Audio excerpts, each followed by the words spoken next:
One of the best things that you can do for yourself when you're using Word is to create your own tabs on the ribbon. Instead of having to search through multiple tabs or the options window to find the commands that you use most often, you can have them on your very own tab. You can also have that tab be the first one that appears when you open up Word. So to begin, all you have to do is to right mouse click on a blank area of the ribbon and then choose Customize the Ribbon. In the Word Options window here that just popped up, on the right hand side here under Main Tabs, you want to click on New Tab. And notice that a new tab with a new group is added to the list of tabs on the ribbon. So the first thing that I always do is I always rename the tab. So I'm going to take my mouse and click on New Tab Custom. And then down at the bottom right, I'm going to click on the Rename button. And I will just go ahead and give this my name and click on OK. All right, so the next thing that you want to do is you want to go to the New Group Custom. This is where you're going to be placing all of your commands. And take a look at the left-hand side of this Word Options window. It shows right now the most popular commands in Word by default. Not all of the commands, just the most popular. So what I normally do is I go into the drop down here for Choose Commands From, and I change it from Popular Commands to All Commands. Now you could probably tell here that the list got a lot longer, and it's all in alphabetical order. So all you'd have to do is to highlight the commands that you want and then add them onto the new group. So let me just find a few commands. I'm going to click inside the list here, and then I'm going to hit C on my keyboard, and that takes me down to the C's. And I'm going to look for Change Styles, so I'll scroll down a little bit. There it is. Now with it highlighted, I'll just go ahead and click on Add. Now again, make sure that you had New Group selected, and that will put it into the new group. All right, I'll scroll down a little bit more and just pick a couple more. I will choose Clear Formatting. And if you want to, you can also left click and drag it onto your new group. Let me scroll down a little bit more and choose maybe one or two more. I will choose Field and Mail Merge.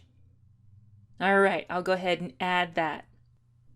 All right, so usually after I've added a few to my group, I then go in and I name the group. So I have New Group Custom, make sure that's selected, and then one more time, click on Rename, and I will call this my Styles and Merge group, and click on OK.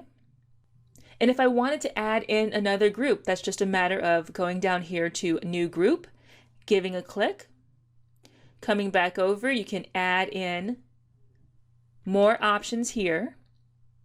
And I will add in a new blank document to this, as well as a next endnote, and looking for next footnote, the one with the drop down.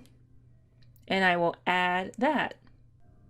And you can always go back and add in more fields. If I go back up to my Styles and Merge, make sure that that group name is highlighted.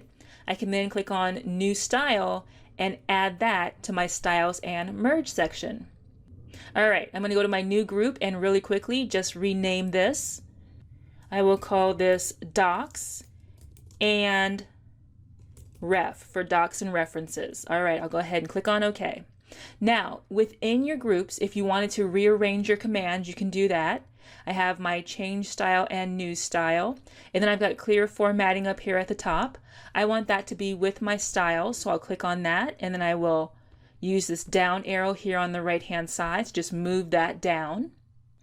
And remember, I also mentioned that your tab can be the first one when Word opens up. So I will click on my name, and then I will use the up arrow to move it before the Home tab. All right, so that's a good start. Let's see how that looks. I will click on OK. And there is the new Isabel tab. And if I were to close Word and open it back up, it would open up on the Isabel tab. So I've got my two groups in there. Again, I could have added many, many more, but that is a really good start. So I want you to think about which commands you use most often. And instead of having to search through 8 or 9 different tabs, create your own and put those commands on your tab. Now, here's the funny thing that happens every time I show someone how to create their own tab here in Word. They go back to work and they create their tabs, and then their coworker comes over and says, "Hey, that's so cool. Can you create a custom tab for me?" And I want you to say no, but not to be mean. I want you to say no, and then I want you to show them how to create theirs. But I'll tell you a little trick. You can also actually send them via email the setup for the tab. You send it off as a file, they download that file, open it up in Word, and it'll open up the exact same way that you see yours. All they'd have to do at that point is to change the name of the tab to their name, and then to either add or take away commands that they don't use. I'll show you how to do that. It's just a matter, again, of getting into your Word options. So I'm going to right-click on my tab and choose Customize the Ribbon. And if I wanted to share this with someone, down on the bottom right, that is Import/Export. You just give a click on that. You choose to export all customizations. And you see there it's going to save the file as a UI file. So you just save it somewhere on your desktop or your documents folder, somewhere where you know that you're going to find it. And then you would just email that file. Well, on their side, what they would do is they would download the file, maybe onto their desktop. They would come in here to Word, come into the Word options. They would come down to the bottom, click on Import Export again, just like you did. And then this time they're going to choose to import the customization file. And they would just locate it, just point to it. And when they click on OK, they will have your tab. And again, they would just need to make a few changes. So if I sent this to, say, Barbara, all Barbara would have to do is just come in here, highlight Isabel Custom, and then she can rename it.